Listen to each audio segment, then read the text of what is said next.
On this first episode of I'm Bored But I Live in Japan, I went strawberry picking. I got up early on Saturday morning because I had to take the monorail and the bus to get there. Thank God for this old lady who gave me confidence that I was waiting in the right area because I was really lost on which bus to take because I was going in a really rural area. This was the moment when I started to think about what I got myself into as I watched my bus drive away.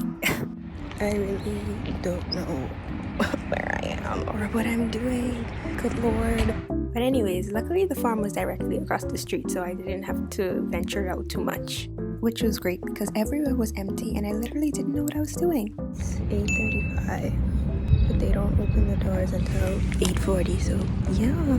Then I decided, to kill time and look at their cherry blossoms when I noticed that they had a guide with English translation of the entire strawberry picking process. Thank the Lord. At this time, another family of 3 showed up and the father was like, "Good morning." We then got a brief explanation, changed into indoor shoes, and got to it. They had so many rows of strawberries, but only 2 of them were open for picking. But since there was just the family of 3 and then me, both of us kind of stuck to our own rows, so I technically had a row all to myself. They also gave us a container to put the strawberries in alongside some condensed milk, but the strawberries were so sweet, as per my expression, that you really didn't need the condensed milk that much. Not to mention that these were some of the largest strawberries I've literally ever seen in my life. We weren't allowed to eat in the aisle, but I was able to fill my cup about 3 times before the sprinklers came on and we went to the seating area. The experience came with like a cup of frozen strawberries, I guess like shaved ice but strawberries. So that's why we were moved to a different area. And I saw online that someone saved their last cup of strawberries to add into the frozen strawberries. And let me just say that was a great idea, especially because they were more tart than the fresh strawberries. And I had to leave 1 single strawberry as the last bite to commemorate this experience. So thank you guys for joining me on the first episode of I'm Bored But I Live in Japan.